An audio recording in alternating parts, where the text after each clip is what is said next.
Good afternoon, everybody. Welcome to the Provincetown Public Library and our 5th book festival. It's really exciting to have human beings in the library. A public library with no public is depressing as all get out. I can't even tell you, so I'm happy that everyone's here. This afternoon we have a presentation, Real Fiction, Real Life with Brandon Taylor. And I just want to say after the reading and question and answer period, Brandon will be signing books in the Cape Cod room where Jeff is selling them. So, welcome. Brandon Taylor is the author of the acclaimed short story collection, Filthy Animals. His novel, Real Life, was shortlisted for the Booker Prize, longlisted for the Center for Fiction First Novel Prize, and named a New York Times Book Review Editor's Choice. He holds graduate degrees from the University of Wisconsin-Madison and the University of Iowa, where he was an Iowa Arts Fellow at the Iowa Writers Workshop in Fiction. Please welcome Brandon Taylor.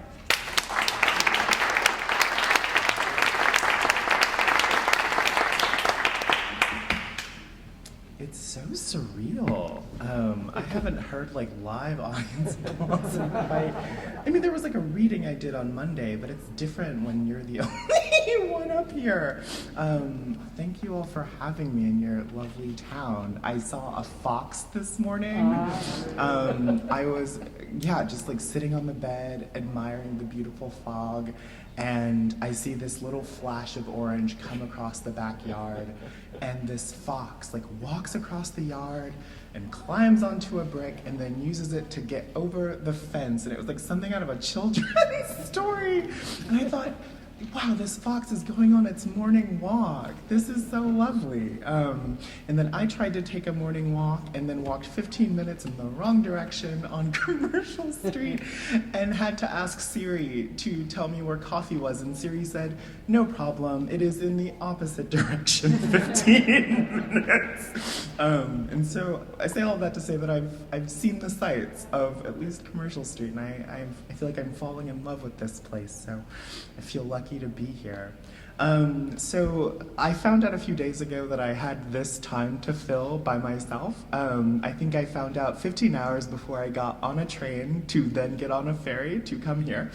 And I thought, well, what am I going to do? And then I thought, well, I'll just tell them a little bit about how the book came to be, and then I would do a couple readings, and then we'd take some questions. I always like the question part most of readings, and I know that all writers say that because then the onus is on the audience and then you don't have to do anything and it's all great, but I really do love the questions because I feel like I get to have a conversation with the readers who I think are the real owners and inheritors of the books we write. I mean, books live with their readers more than they live with their authors, ultimately. Hopefully, I mean, unless you well, there are a host of reasons why that might not be the case, but thankfully that has not been my experience thus far. So, this book, Filthy Animals, is a collection of short stories. I think there are 11 stories in the book, and over half of those are interconnected. And the reason that they are interconnected is because as a reader, I'm a very, very clingy reader. I don't like to let characters go. And as a beginning writer, I would write stories and then always feel quite sad that I didn't have those characters around anymore. But I didn't want to write a novel because novels seem to me very depressing as a form, because then you're in it for a really long time, and then you have to figure out where all the parts go and how the plot works, and it's really difficult to write a novel, which I feel like this audience knows. I feel like there might be writers lurking out there. But and so I had these sort of contradictory impulses, which is that I wanted to spend a lot of time with my characters, but I also didn't want to write a novel. And I was casting around for a form that would let me satisfy these seemingly contradictory urges. And I came across the Canadian writer Mavis Gallant, and she has, first of all, she was one of the most prolific short story writers of the 20th century. I think she published more stories in the New Yorker than anyone except John Cheever. She published over 100 stories in the New Yorker. And, her collected stories are, they're the book is this thick, it's quite a volume. And in her body of work, there are these really sublime suites of stories. So she has a group of stories called the Lynette Muir stories, which follow this young Canadian girl as she like grows up and then becomes like, you know, it's about basically the education of an artist, a young woman at the turn of the 20th century, maybe the turn of the 21st century, maybe. And, you know, she writes a lot about exile. She writes a lot about the post-war period. She writes a lot about what it is to live in exile from your own country. And so she has these suites of stories where characters recur. And when I first came across those stories, I thought, you know, this seems like a great thing to do. This seems like an ideal situation because you get to visit these characters in different parts of their lives in different contexts. And then once you've read 7 of them, you get to go do something else for a time. And so then I thought, okay, I'm going to steal this. That's what all writers, I think, are like. They see something that solves a problem they have, and they're like, I'm going to take this for myself and use it to solve all of my problems. And so finding Mavis Gallant's stories solved my problem. It let me write about characters in different situations.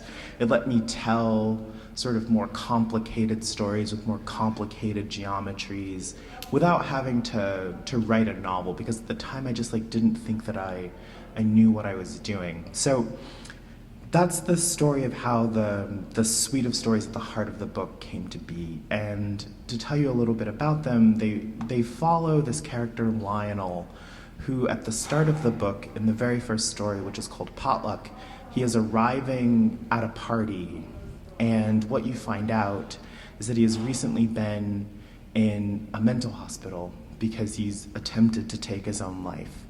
And the story follows him across 3 or so very snowy days in Madison, Wisconsin, as he becomes involved with this couple of dancers, Charles and Sophie, who he meets at the potluck, and then they get very involved, as young people often do. And so we find them in different configurations. We find them at potlucks, we find them in rehearsal halls, we find them proctoring exams, we find them alone as they negotiate a new fraught intimacy. And it's very strange. I wrote those stories in 2016, right around the moment of 2016, and I revised them last year during a very different, very fraught moment in life, and I found that those 2 moments spoke to each other. There was something in the stories that were so tied into, I think, what a lot of us feel, which is like how, now that we're sort of starting to go back into the world, how do we interact with each other? Like, how do we sit in space with other humans? How do we figure out how to be in relation to other people? And I didn't realize that it was like a perfect post-pandemic book until someone pointed it out in a review. And I was like, oh yeah, I guess it kind of is about going into crowded places again after a terrifying virus has ravaged our lives. And so I guess that's one of the things that art does, is it works on your subconscious in ways that you're not privy to until someone points them out. So that's a little bit of a prelude, a little bit of a setup. And I'm going to read from the very first story in the book, which is called Potluck. And I'll just read from the beginning, so you don't need much more context. Potluck. Lionel had been out of the hospital for only a few days when the potluck invitation came. The host lived in the first-floor apartment of a Near East Side duplex, separated by a tiny cul-de-sac from the white-bottomed cottages that fronted Lake Monona.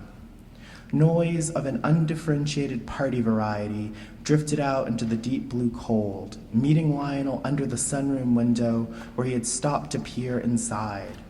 He felt powerfully anonymous out there in the dark, looking in on all of them.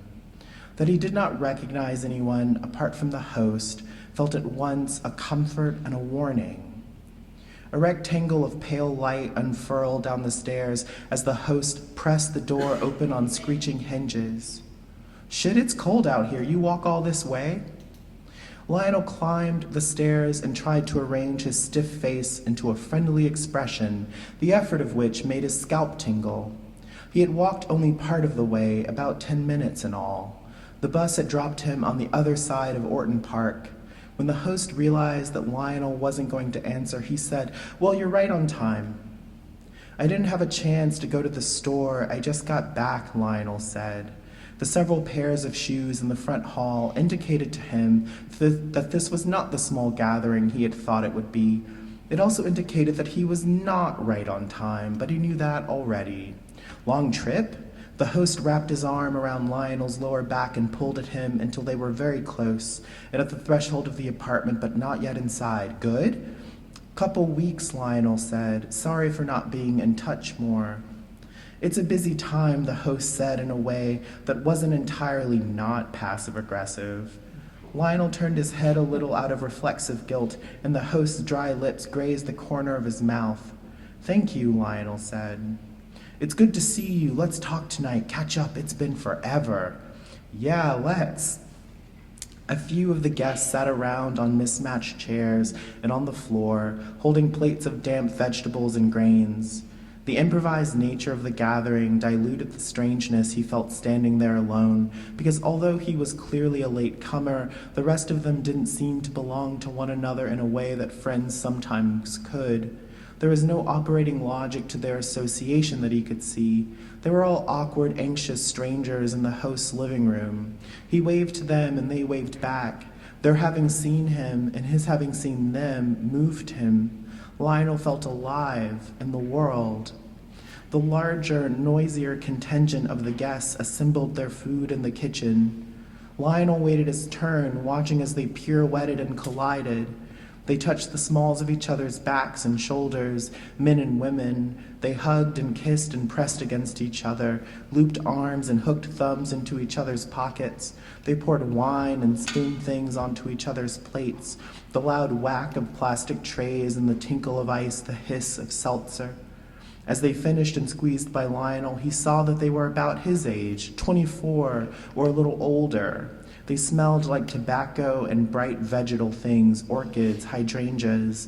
They said hey and hi and excuse me, and he stepped back to let them pass.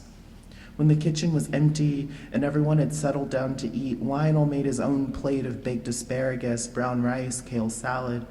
He leaned against the flaking yellow counter and pushed the food around until it had been drawn across and through itself. The kitchen was humid, redolent of people and their cologne, shampoos, lotions, but the open window let in a shaft of cold, clear air. The wind whistled as it caught straight openings in the screen. "Lionel," the host called from the other room. "Lionel, what are you doing in there? Come on." He felt silly being summoned. When he was there in the doorway, the host clapped loudly in a way that made the overhead lights flicker brighter in Lionel's vision. His teeth hurt. "There he is, there he is." The others did not clap, which made the host's gesture seem both pitiful and cruel. Lionel could see the full array of people who had come to the potluck. The chubby man on the floor between two chairs kept insisting that he was fine.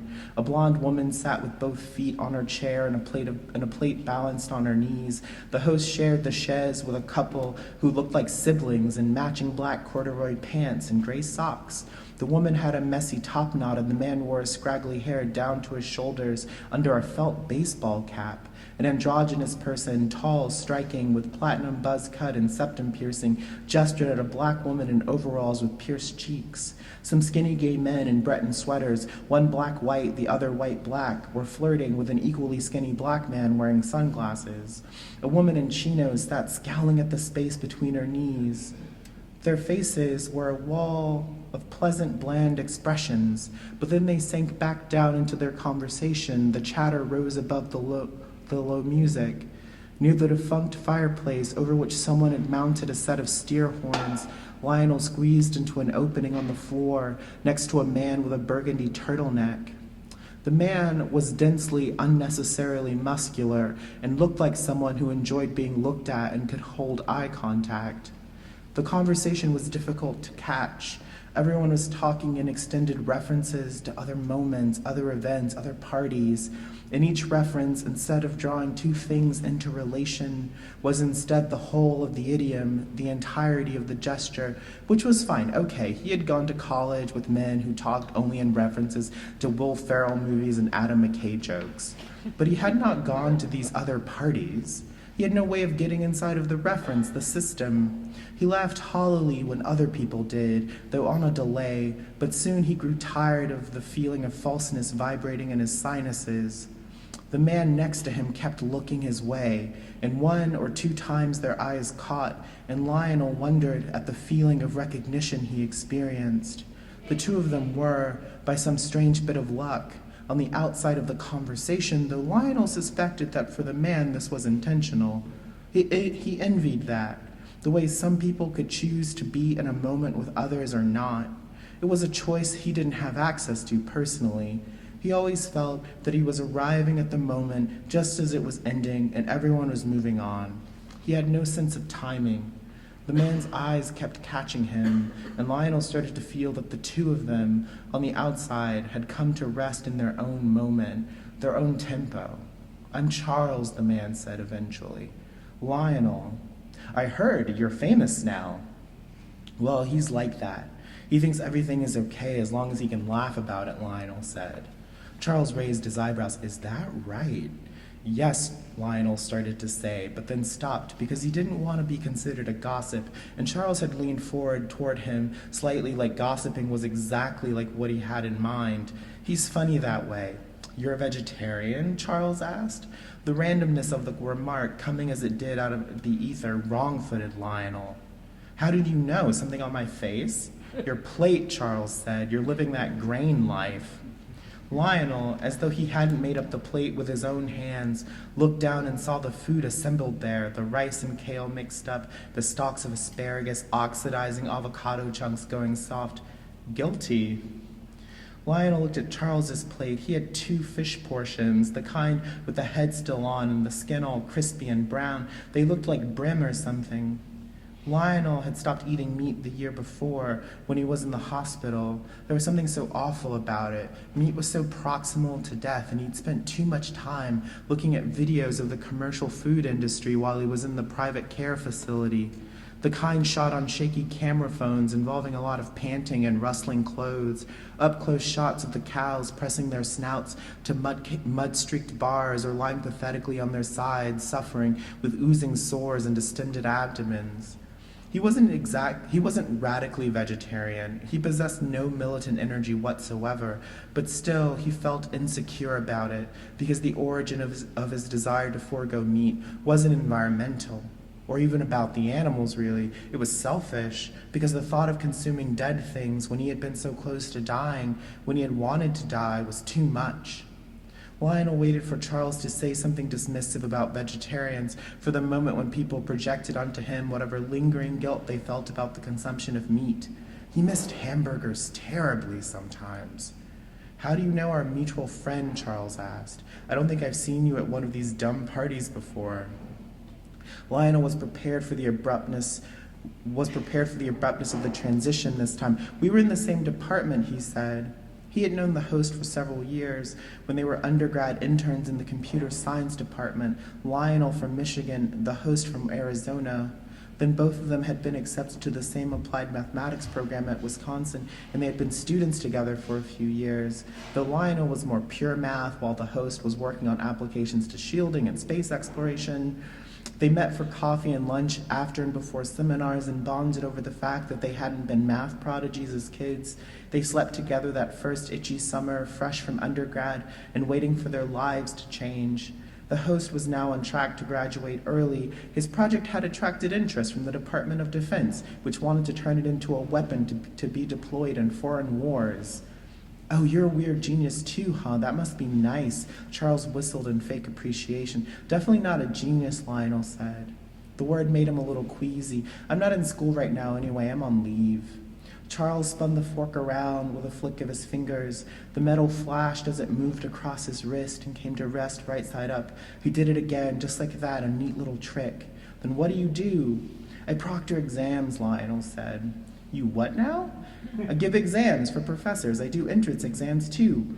Lionel's appetite shrank to a tiny white heat in the pit of his stomach. He was ashamed of proctoring exams only when he had to tell other people about it, and only when those people knew that he had once been a graduate student with good brain chemistry. He didn't think proctoring was bad, but he could see how other people saw him the moment they heard it, and how they appraised his life as it was by the metric of what it had once been. You're pulling my leg from math genius to proctor? Is that even a real thing? It is, Lionel said. It's what I do. How'd that happen? I sort of fell into it, Lionel said. Steep fall. Not as steep as you'd imagine. Charles narrowed his eyes but smiled. Lionel felt a crackle of static between them. Is that your heart's desire to proctor? Is your heart's desire to interrogate strangers at a dinner party like a Chekhov character? I remember writing that line, and I thought for sure my editor would make me take it out, but he did not, so thank you, Cal.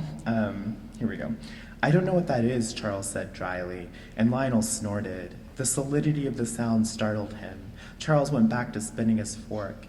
Lionel resisted the urge to respond, grateful for the opportunity to drop down and out of the conversation. It was clear to him now, in a way that it hadn't been before, that he and every other graduate student depended on the currency of the university affiliations to get by in conversations, as though academia were a satellite constantly pinging, letting him know who and where he was. It wasn't until he had come out of that life that he realized he had no real way of relating to people without it. People looked at him differently when he didn't mention that he'd once been a graduate student or that he had a university affiliation. They looked through him, but the worst part of it was that he sometimes looked through himself in the same way. You like it? Charles asked. It gives me time to think, Lionel said. It's funny. I used to think so fast. Like sometimes I felt like I was having 6 different conversations in my head all at once, but now it takes me a year just to get to the end of one thought. If I were that in my head, I'd kill myself, Charles said. Sounds awful. Jesus. The acuity of the words stung Lionel right between the eyes. The air in the room was dense. His tongue felt heavy and numb. Something lodged at the base of his throat when he tried to respond. He coughed experimentally to see if he could clear it, but the hard knot of whatever it was remained stubbornly fixed. His neck bulged under his fingers. His skin was flushed and warm to the touch. He thought briefly that he was having an allergic reaction, that weird sense of driving panic and dry throat. His heart hammered along and his eyes watered. Even the wool of his sweater itched and burned against his arms. He made another attempt at coughing loose whatever was in his throat. He beat on his chest to break up the tension, but there was no give. People do kill themselves, Lionel wheezed. They do. Easy, buddy, Charles said nervously. He slapped Lionel between his shoulders. The jolt of it made Lionel's plate slide from his lap to the floor with a loud thunk. The wilted kale, coated in dressing, and the greasy avocado made a sad little pile. The conversation, that wall of party noise, dropped away, and it was just the curious silence of the voyeur and the watched. Their attention felt like metal prods inserted into his joints. I need, Lionel rasped, but then he stood on his gummy legs. He went around the back of the chaise, and the host reached for him. The others called out, is he all right? If I had to sit next to Charlie, Charles, what did you do? First door on the right. Last fall, Lionel had tried to kill himself. So that story... So that story is a lot about what it's like to go to a party when you've got all your own stuff going on and nobody in the room knows that you have all that stuff going on, and then they say the one thing that just is like a trigger shot, and it just causes your carefully arranged and carefully managed trauma and anxiety just to topple. And I guess like part of my desire to write that scene and that story came from a lot of frustration as a reader I had, in which, like, whenever I'd read party scenes, everybody always seemed to know what to say, and everyone was, like, very witty, and nobody had any internal trauma or baggage. And I was like, yeah, sometimes you go to a party and you've just left home, where you've just been, like, thinking about ways to harm yourself, and, like, what is it like to have to move through the world constantly negotiating a war on two fronts, both the war with the people who you've got to interact with, and also the war on yourself that you're maybe waging inside. And a lot of those stories came out of a really difficult period of time in my life when I was working as a research scientist in Madison, Wisconsin. I was a graduate student who studied biochemistry there, and it was some of the most miserable years of my life, because I was deeply depressed, and I didn't have any tools or strategies to manage that, and I was under all this pressure to get a PhD, and I was going to parties and hanging out with friends and inside just thinking, like, how long until I can go home and harm myself? Like, it was just this very weird and intense, dissonant period in life. And I did as I often do, and I turned to literature, but so much of the literature about suicidal ideation and self-harm and trauma, it's very neat. It's a very neat genre in which there are always befores and afters. There are always, I was unwell and now I'm well, or it's just unmitigated misery. And there was nothing of the alloyed experience of trauma that I feel, because sometimes it's very funny, the thoughts you have about harming yourself, and sometimes they're not funny at all. And I wanted the stories to be a lot about that, to be about the alloyed experience of negotiating fraught relationships to your own trauma and your own baggage, and also the outside world. And so poor Lionel, I sent that poor boy to this potluck where someone said the exact wrong thing to him, and he's just melted down. So a second reading from Potluck, I'll pick up when he's in the bathroom and he's reflecting on a year before when he had harmed himself. And so this will sort of take us through what that year in his life was like. Last fall, Lionel tried to kill himself. His attempt had not been subtle, so his father had flown in from his suburb of Houston, and his mother had driven from her suburb of Detroit. They converged on him and Madison, furious and terrified, as they reprimanded him for yet again being so careless with himself. He was held in UW Hospital for a few days, held because he could not leave of his own volition. What Lionel remembered with great clarity was the pain in his lower back, a hot ache just over the sacrum that throbbed all night. The doctor frowned at his EKG. The nurses spent a lot of time monitoring his respiration rate and his blood pressure. They told him to calm down and to think positive thoughts. They asked him about what he did, what he studied, said that he was young, that he was healthy, that he was okay, safe. He didn't have to be so afraid. But his pulse stayed high, and eventually they had to give him a sedative, and he dropped down into a blank void of sleep. When his parents showed up, he was bloodshot and cold. His father guffawed and said, "You look homeless." The doctor flinched at that, but Lionel knew he was only trying to make a joke, to be easy. His father was an engineer who worked in oil. He had worked on a new method to extract oil from shale. Before Houston, his father had been in North Dakota. And before North Dakota, he had been in Wyoming. And before Wyoming, he had been married. Lionel's mother cried when she saw him and asked him why he had done it, but the doctor said, "We don't ask that here. That is private." His mother looked at the doctor and said, "Nothing about my child is private from me." And Lionel had wanted to say that his mother had taken the locks off his door when he was little and never put them back. His parents left that first time, going back to his place to get his toiletries and a change of clothes. The doctor said Lionel didn't have to go with them when they returned for him. If he did not want to, he could stay. Lionel asked the doctor about the pain in his lower back, and the doctor offered to give him Valium, but said that it was habit forming. "It's not that bad," Lionel said then. The pain was all right. He could live with it. A couple weeks later, he checked into a private care facility outside Detroit. The facility had large rolling lawns. There were cedar and pine trees, trails to walk. They called it hiking, though it was really just walking to the top of a modestly steep hill and looking down at the facility. From that height, one could see black fencing around the perimeter of the allotment. The building itself was the typical modernist arrangement of interlocking rectangles, edged here or there with a touch of wood paneling. It was a type of modernity that was hostile to history, to time, seemingly without precedent, but utterly referential, almost dully so. The kind of building one saw so often that it had become a kind of visual cliché for money, for comfort, for aesthetic consideration. Lionel had nightmares in which he fell through a slot of air, and he'd wake into another dream about being trapped under a thick sheet of ice. He'd cut his way down through sequential layers of dreams, waking into steadily more dire situations until at last he awoke from a too-high bonfire, or from wolves chasing him, or from feeling lost.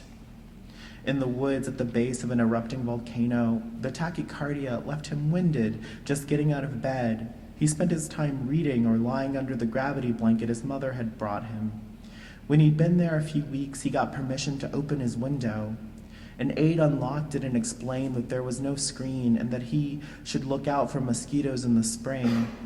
The delicate security bars were impossible to remove unless you're really persistent, the aide said with a wink. Even these had been designed, their appearance, their material, their interlocking mechanism that prevented their removal, all of it made to look not threatening, an affirming cage, Lionel thought. They wanted people at the facility to feel affirmed in their captivity. He was there for 6 months, and then they cut him loose. His mother wanted him to stay with her, but Lionel wanted to go back to his life and his research. He wanted to be himself again. In Madison, Lionel was okay. Through the spring and the summer, he had a doctor, a routine. His leave of absence was ending, and he'd go back to the program in the new year. He was not yet himself, but he was getting there. Then, a couple weeks ago, he had been startled on the sidewalk in the middle of the afternoon by a crystalline image of himself stepping out in front of a car and getting obliterated. The next day, he checked himself into UW Hospital to be monitored. When the sense of danger passed, when he no longer thought he'd hurt himself, he went home, and there was the invitation from the host, like a call from a world he'd left behind. People did try to kill themselves. Some of them succeeded, and some of them did not. And so, to give you a sort of broad sense of what happens is that he goes back, and he and Charles do the little dance of flirting at a dinner party, which is a thing that I simply do not even remember. I have not seen, this is the most people I've seen in so long. I'm like, wow, the contact high of making eye contact with strangers at a party. You never know what's gonna happen. There's something so magical about that. Your whole life could change at a party. I mean, it often doesn't, like, let's be real. Like, it often doesn't, but sometimes it does. That there's something, like, uniquely, there's something very gay about it. And I really love that about going to a party and your whole life changing with one look across a room. Like, who doesn't want that, right? Like, that's so, you feel like you're in the world. So a lot of bad things happen to Lionel. A lot of great things happen to Lionel, but a lot of bad things happen to Lionel. But I don't want to use the last bit of our time lingering on the bad things that happen to Lionel. So I've talked a lot about the linked stories that are in the book, which follow Lionel on his journey toward self-revelation. But in the book, there are also these unlinked stories. I call them interstitial stories. And they sort of slot between each little reunion with Lionel, Charles, and Sophie. And these are stories that I wrote, I think of them as sort of modulating different themes in the book. They sort of pick up these little threads, these little thematic through lines, and they sort of change them in some way. And the story in the book that I'm going to read from next is called Anne of Cleves. And a little backstory about that story. I was sitting in the really great bookstore in Iowa City, Prairie Lights, and I thought, you know what would be really funny if you went on a date and the question they asked was, which of Henry VIII's wives do you most relate to and why? I was like, that question tells you so much about, it tells you so much about the person who asks it. Like your answer tells that person a lot about you. Because, I mean, secretly we all want to say Anne Boleyn, but we are not all Anne Boleyns. And I thought that'd be a great story. Someone should write that story. And then I was like, I should write that story. So I got up and I walked down the street and I went home and I wrote the story. And I was like, you know, it's one of those stories that just feels like such a gift because it was so effortless. It's like the whole story just like came out of nowhere. And I blinked and there was this really amusing story about a first date. And when I was working on my thesis, both of my advisors said to me, they're like, Brandon, you have a lot of stories about relationships, but you only have one love story, and that love story is Anne of Cleves. And I said, you're right, that is the only love story I have. So I always like to read from Anne of Cleves because it just makes me feel good, and hopefully it will make you feel good too. So this is Anne of Cleves. On their first date, Sigrid asked Marta which of Henry VIII's wives she most identified with, and Marta choked on her white wine. Sigrid repeated the question slowly, and with a dawning chill, Marta realized that she was serious. I don't know much about that, Marta said, and Sigrid pressed her lips together in what looked like a condescending grin. Marta didn't know much about history, and she didn't know much about dating women either. She had recently broken up with a man named Peter after he had asked her to marry him and move to Belize. Every time he kissed her, she could feel a part of herself looking away from him towards something else that she could not then make out. But when, after 3 years together, he had asked her to marry him, two things suddenly resolved into sharper focus. That she had been with him only because being with him was easier than no longer being with him, and that she'd been waiting for a moment when this would no longer be the case. Sigrid lifted her glass and examined it, but she didn't seem like she was in a rush to change the subject. She had the sturdy, upright patience of an elementary school teacher. Her eyes were very green, Marta noticed. You're not much of an Anne Boleyn, Sigrid said, and the name darted through Marta's mind like a swift silver fish. There was something there, a glimmer of recognition, or no, maybe just a desire to have the conversation over with. She had not thought much about history in some time, in years, really. She had studied chemical engineering as an undergraduate, and now she worked at a waste processing plant in Baraboo. She might have told Sigrid this, except that the look on Sigrid's face, with its precise concentration, wedged inside her like a splinter. Definitely not a Catherine Howard. I don't know who they are, but I'll take your word for it, Marta said. The wine was too sweet for her. She didn't much like wine. She preferred Coors or Old Milwaukee, beer of the pale, weak variety. It may have been the result of spending all her time in college around engineers who drank shitty beer and leaned over their notebooks and parsed their calculations long into the night.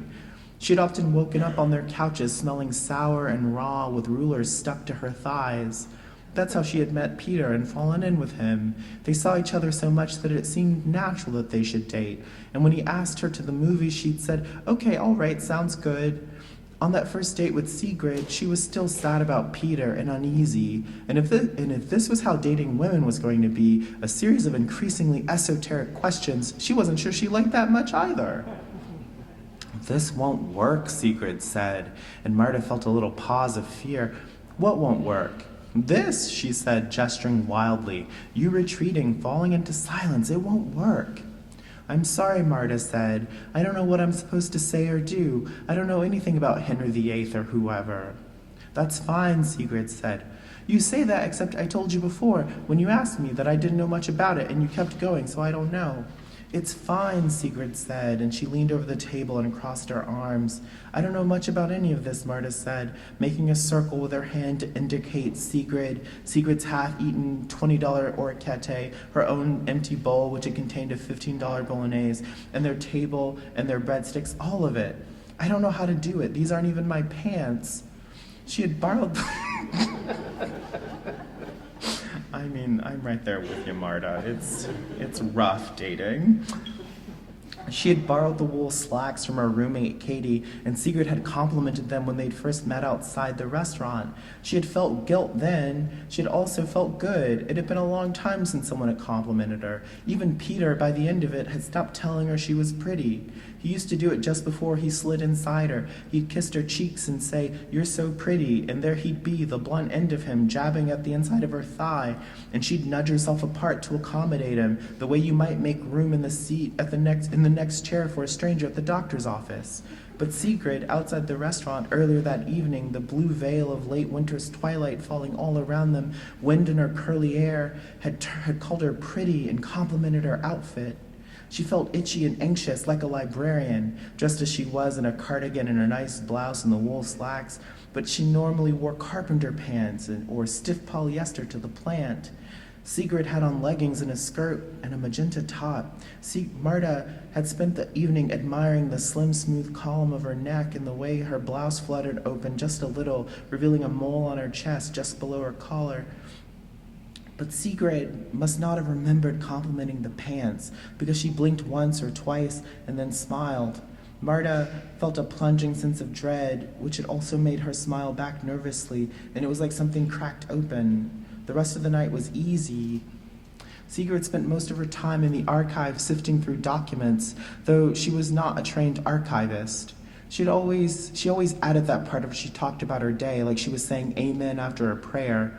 Sigrid was hard to read sometimes. She never said, "I'm tired," or "my boss is being a real jerkhole today," or "someone swept my lunch from the fridge," or "my eyes hurt." Instead, Sigrid talked about the historicity of women's diaries from the late early modern period. She said things like, "The only thing that hasn't changed is how women are surveilled. Women were the first encryption devices." Marta did not know what Sigrid was looking for. Indeed, the whole objective of Sigrid's work seemed to be a kind of pointless looking, organized and formalized by the creation and dissemination of increasingly complicated blocks of text. When they spoke on the phone at lunch or after dinner, Marta listened to Sigrid's smooth, warm voice as she explained why it was so important that she had found a recreation of a recreation of a recreation of some middle passage from a diary of some shepherdess in Scotland. "That sounds great," Marta would say, eating her sandwich on the grassy hill behind the plant. She could see the town, its gray, scraggly mass spread thin. It was cold in those early days, but she wanted to be alone to talk to Sigrid without being overheard.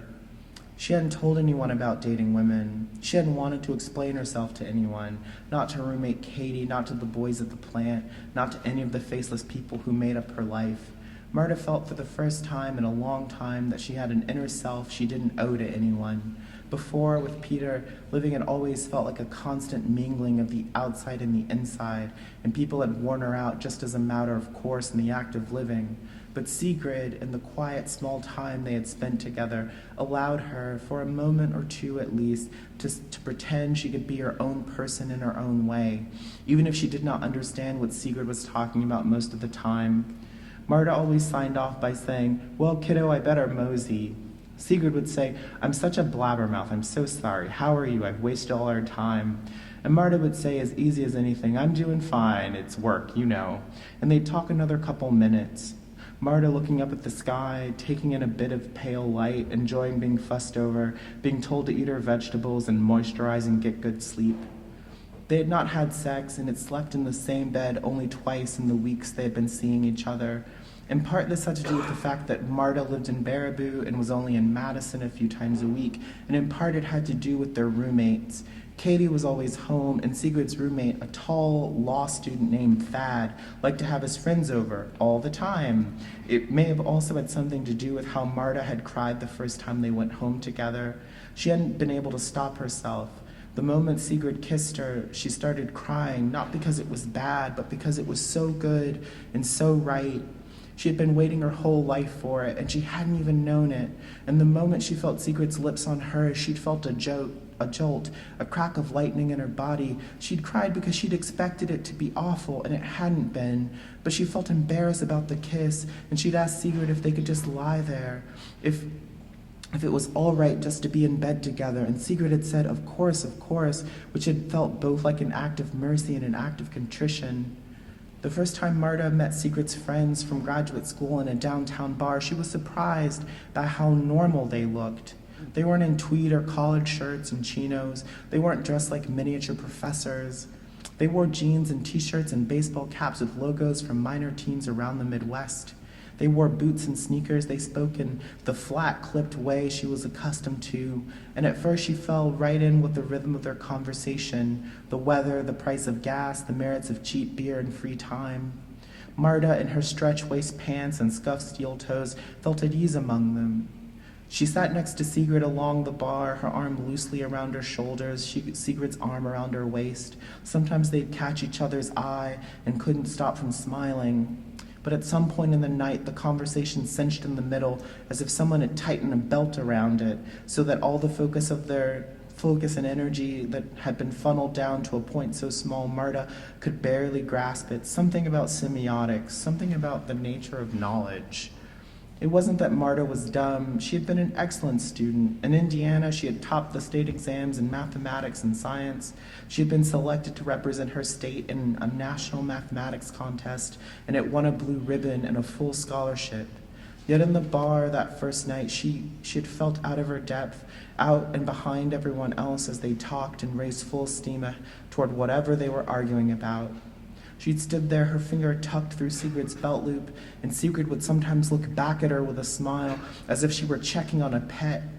She hated that look, its knowing, gentle easiness. She hated it when people treated her like some kind of unwashed beast that needed a long leash and a slow walk. They fought about that look after the bar that night as Marta drove Sigrid toward the Near East Side, over by Willie Street Co-op. In Sigrid's driveway, they parked and listened to the engine click. Marta clenched the wheel because she didn't know what else to do with her hands. Sigrid was drunk and tired and over it already. "You think I'm dumb," she said. But Sigrid said, "Don't put that on me, Marta. If you feel that way, it's because you feel that way." And Marta said, "No, it's not me. It's not. I do feel that way, but it's not because of me, or not just because of it. You know that." Sigrid leaned over the center console and kissed her. Marta pushed her away. No, we are talking." But Sigrid just smiled and kissed her once, twice, 3 times, and then she felt Sigrid's hand sliding past the waist of her pants, pressing flat against the outside of her underwear. Marta felt hot and suffocated, but Sigrid started to massage her there, and she felt loose and buoyed up on a wave of static. She rode that wave, the friction of Sigrid's hand and the scrunching heat of her panties, Sigrid's mouth opening, slick and warm, the gentle press of Sigrid sucking on her tongue, and then she realized that her hands were still on the wheel, still at 10 and 2, just as she'd learned how to drive in high school. "Do you want to come in?" Sigrid asked. Is it okay?" Marta asked back, looking nervously at the prim white house. The light in the living room was on. "Come in," she said. It was early April, and there was still snow on the ground, and the lakes were still frozen. In Sigrid's room, there was a pink quality to the air. Sigrid had draped a diaphanous scarf over the top of her lamp. Marta lay back on Sigrid's bed with her clothes still on, and Sigrid climbed over her.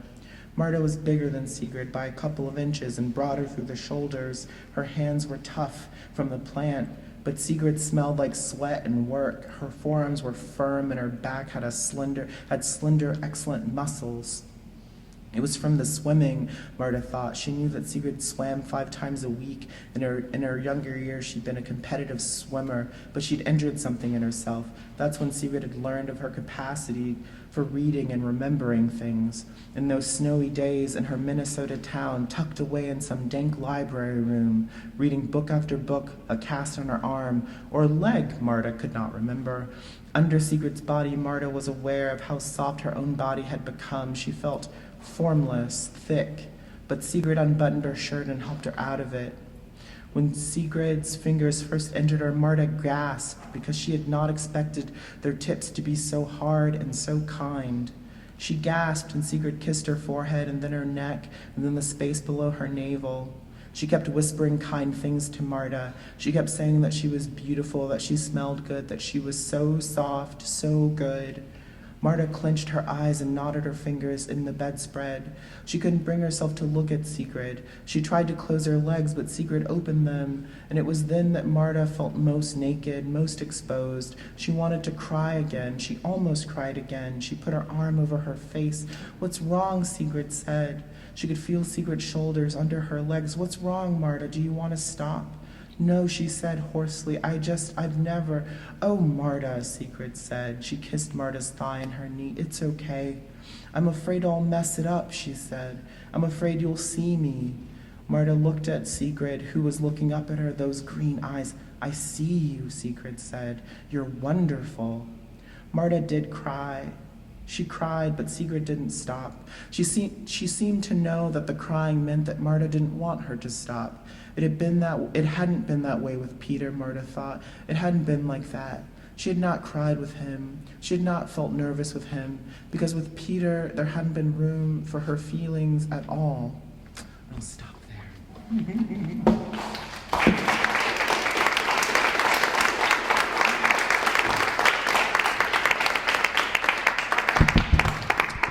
And that's Anne of Cleves. Maybe it's very gauche to say that you love your story, but I love those characters so much. They're so lovely. I love that story. Anyway, do you have any questions for me? Anything at all? Who's gonna be brave? Yes? Have you always enjoyed writing as you do now? So the question was, have I always enjoyed writing as I do now? And yes, I've always loved writing. As a child, I used to write little stories to entertain myself. And yeah, I've always loved writing. I just didn't realize that there were still writers in the world, because as a child I thought all the books we had came from the before time and that there were these artifacts handed down to us. Because I think in America it is possible to go through public education, 12 years of it, and not read a contemporary author. And so then you get to college and you're like, oh, people are still writing books. Like, it didn't just end with Dickens? What on earth? There's so much to catch up on. Yeah, so like sort of shamefully, I didn't know that people were still writing books until I got to college. And I was like, this James Baldwin thing and this Toni Morrison, like all these people were writing after, because I thought it ended with like Edith Wharton or something. So I had a lot of catching up to do on the reading side, but one thing that came with that was to realize like, oh, there are writers still writing. Oh, I could be a writer who's writing. So yeah, but a love for writing was always there, but I didn't realize that one could be a writer until much later, which I think is probably healthy, because if I had been very professional from an early age, it would have just been a nightmare.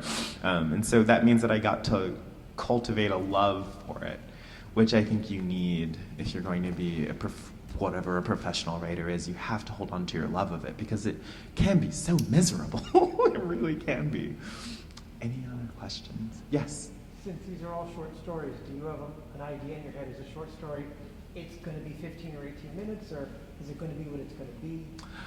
Yeah, so the question is about do I have a sense of the scope or the scale of the story? Length, duration, that sort of thing. Yeah, so with short stories, I tend to have a sense that like my stories tend to be, so before I wrote a novel, all my stories were like 12 pages, like a nice tight 12 to 15 pages, because I thought that's what a short story was.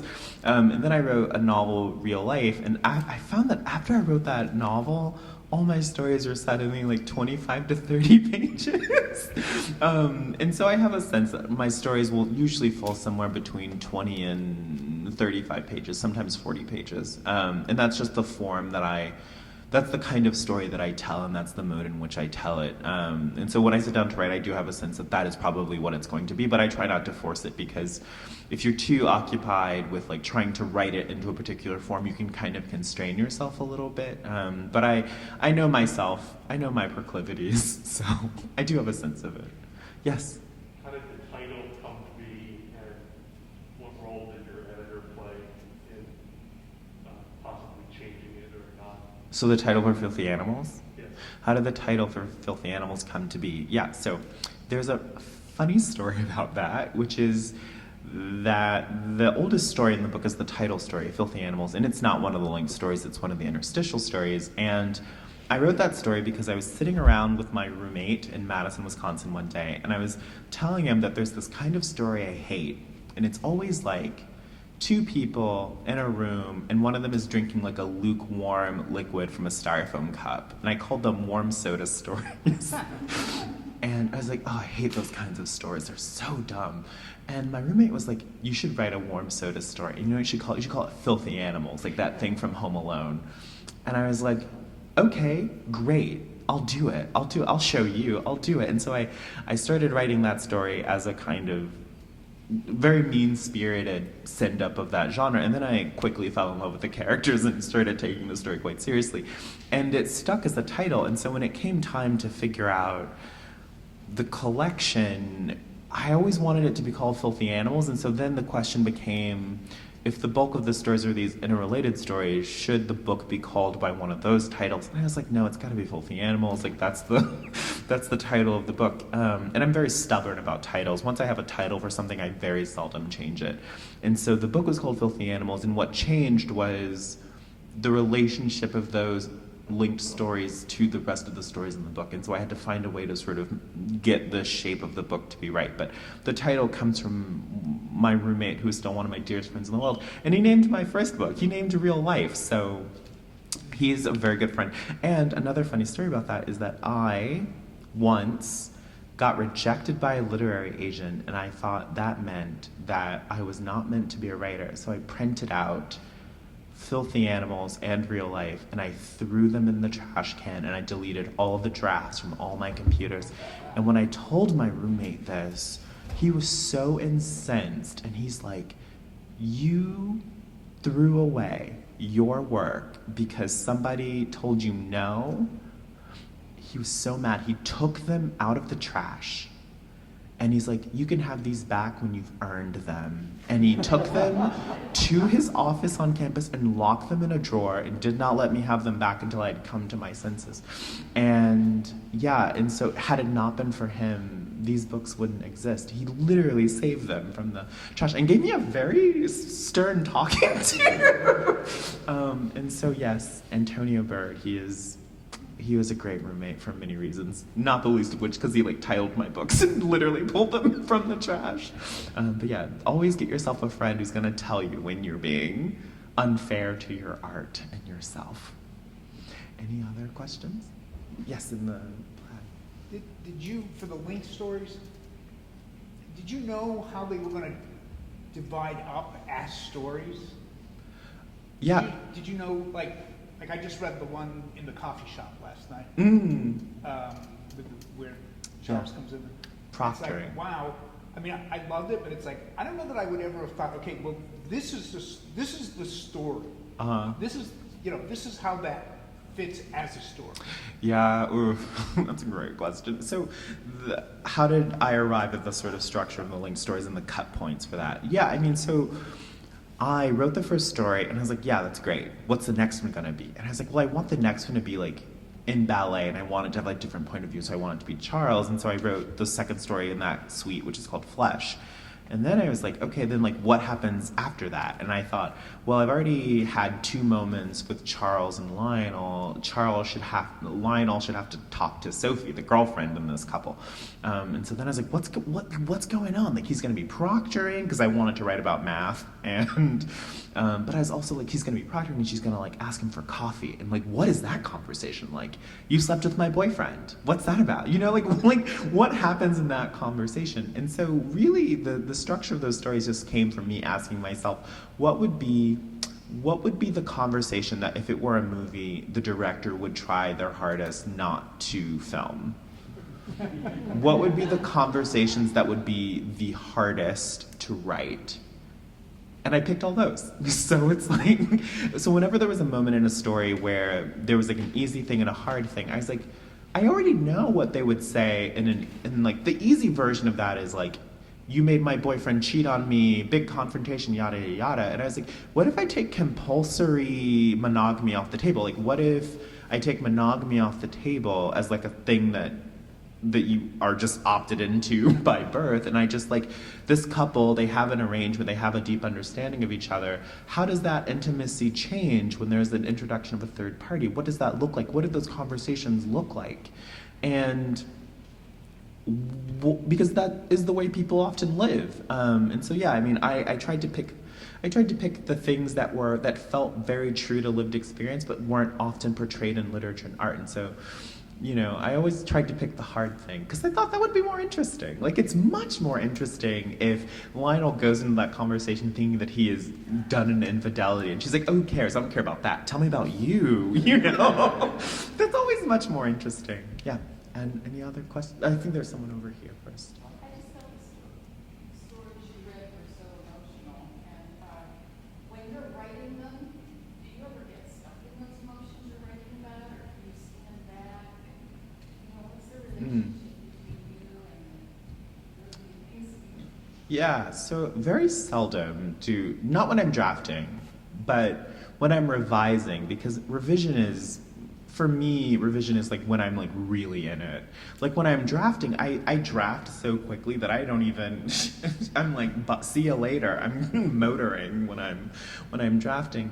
But when I'm revising, that's when I'm really sitting in it, and that's when I'm really dwelling in it. And for me, revision is a much more sort of emotionally invested time because it is just like so hard. So yeah, revision is where I'm mostly. And I do dwell in those moments sometimes. But I also find that those are the moments when the story just like blooms open. And those are the moments when the story like reaches a place that I just wouldn't have seen when I was drafting because I was going so quickly, you know? And so I think of revision as the time when a story offers itself to you in some new revelatory way that you didn't see at first. And so yeah, as you, the reader, encounter those like subtle swerves and turns in the story, just know that I'm right there with you. I'm like, she did what? Oh my gosh.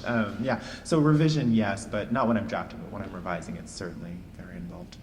Yes? I just wanted, if we could circle back to the previous question about going down the route of the difficult conversation.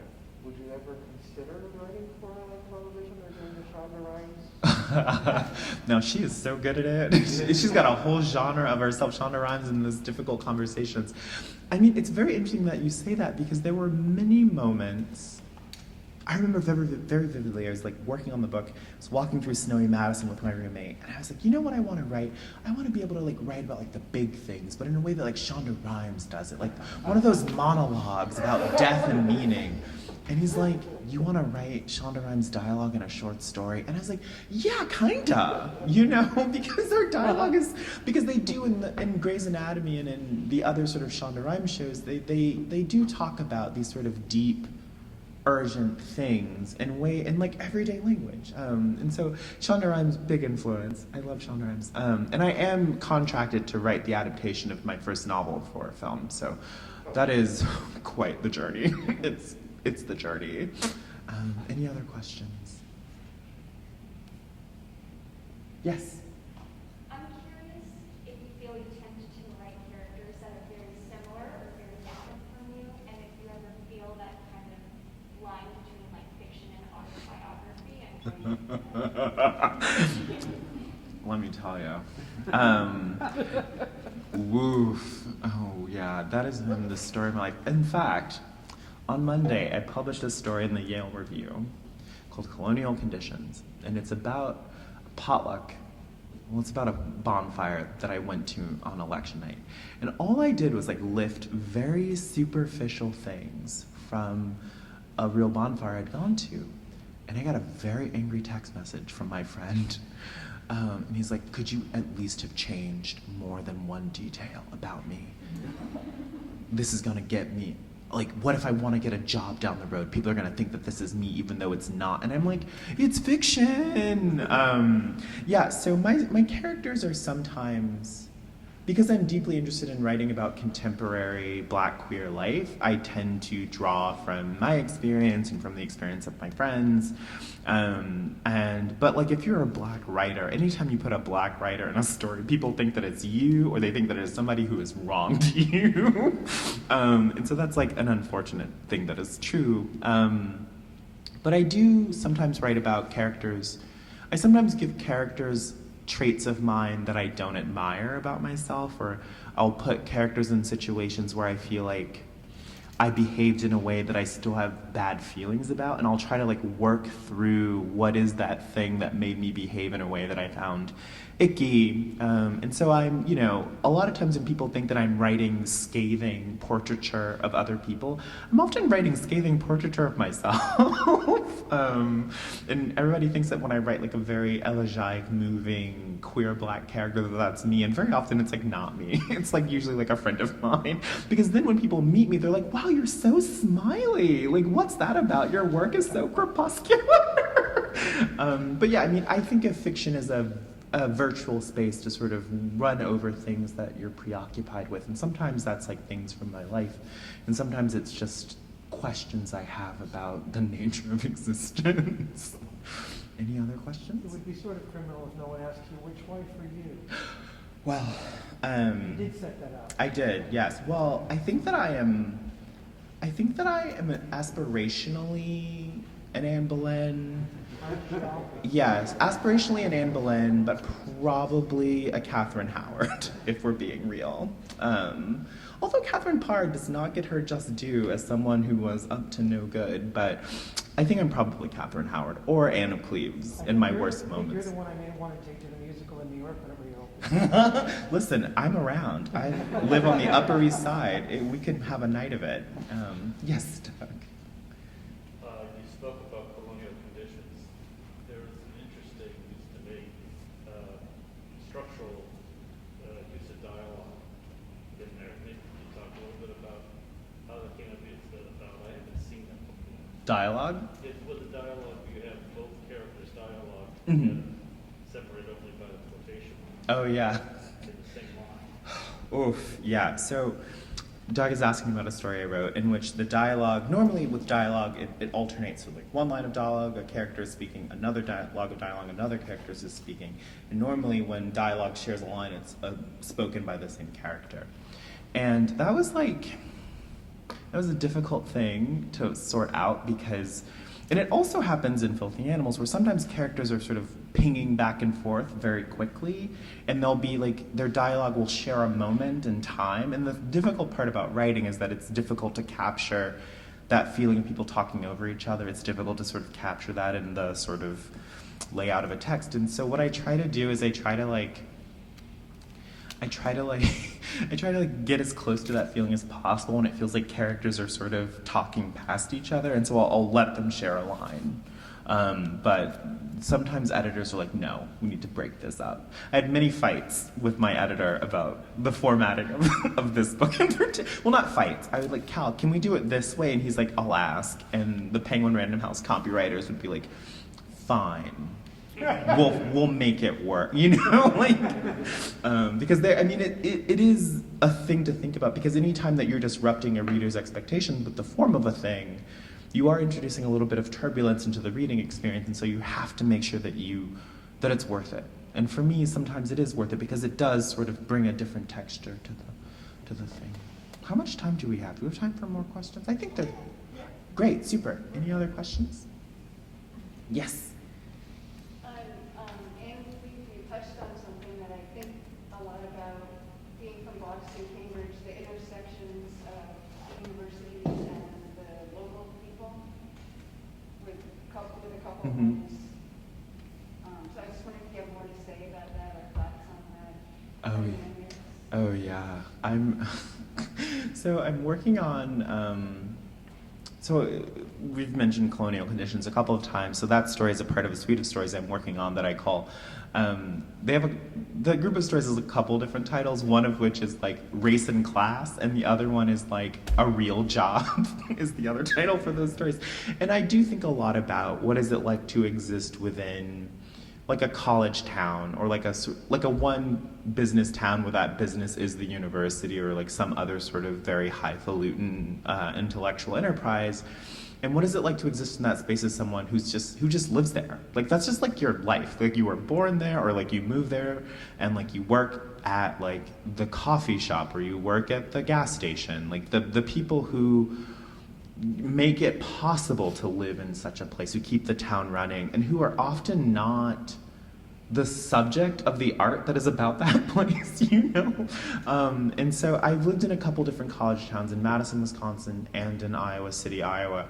And I've often been struck by that because, you know, I grew up on a farm in rural Alabama. My mom was a housekeeper. She cleaned hotels my whole life. And so I have always been deeply aware of the people, the service people who work in the service industries, who are often invisible when we move through these spaces. They're often invisible to us unless you need an extra towel or whatever. And so, like, I've always been unable to look away from those people. You know, I've always, yeah, and so I'm so drawn to that. And so a lot of the times my work deals in the sort of class stratification that happens in often ostensibly progressive or liberal enclaves, the fact that those people are invisible to many people who live in such a space. And so I'm always writing in some way, or I'm trying to make them visible, and I'm trying to write about class in a way that makes class very visible, because I find that in America, class is one of those things that we don't like to talk about because it makes us icky. And like there's that terrifying thing that like everybody in America thinks they're middle class, including the ultra rich, and I'm like, no. Absolutely not. Like right now on Twitter, there is a raging discourse where people are like, well, $100,000 is actually not that much money. And I'm just like, we cannot keep doing this. So yes, I do think a lot about the tensions, the town and gown, the tensions between the people who live there because that's where they were born and that's where they were raised and that's just where they live and work, and the people who are there for what they consider a rarefied or sort of elevated reason, the spiritual pursuit of the arts and whatnot. And it is like a fascinating tension. I can't stop writing about it, unfortunately. Any other questions? Do the characters' names mean much to you?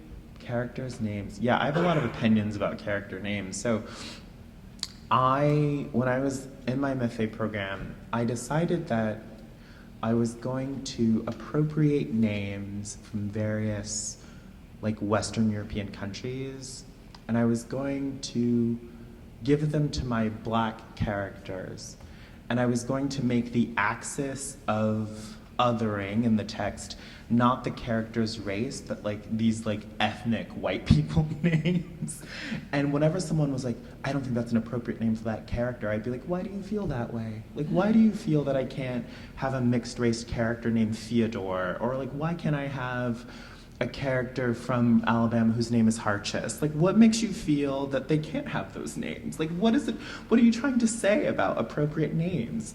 Because often, like, characters, like, race in a story, I mean, those discourses tend to be very boring to me, and so I decided, like, my way of getting into them was for people to admit that white people also have ethnicities, and that people do have these very strong feelings about quote-unquote ethnic names, and but I didn't want the axis of othering to be like calling my character what I consider like a perfectly normal name, like Daquan or Juan or Daryl. Like I wanted the names to be charged and heightened, but I wanted white people to admit that white people also have ethnic names. So I do think a lot about character names, and I try not to call my characters like, I'm like, you sat down and you wrote 12,000 words. You wrote a story.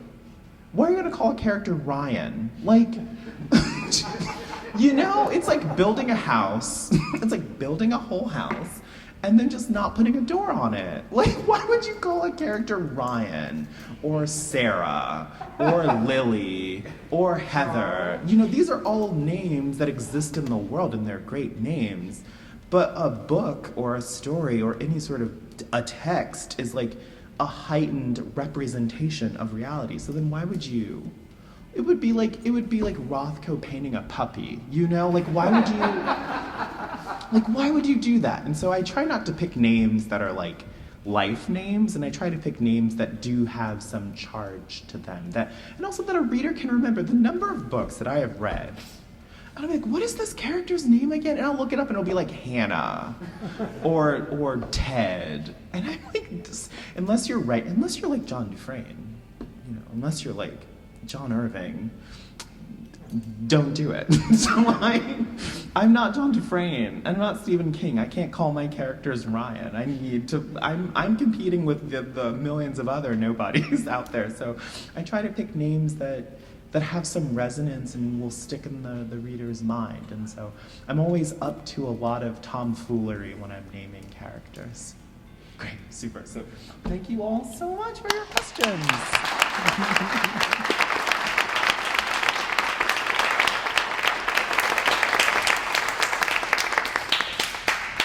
Thank you, Brandon. I just want to say it's a thrill to have the author of the book that you're reading read aloud from that book, and you get to watch it in your library. So thank you. Thanks for that. So, yeah. So, like I said, Brandon will be signing books in the Cape Cod room. And if I could respectfully ask if people who are sitting could kind of move up and stretch your legs, because we have to reconfigure the room in a really short amount of time. So thank you.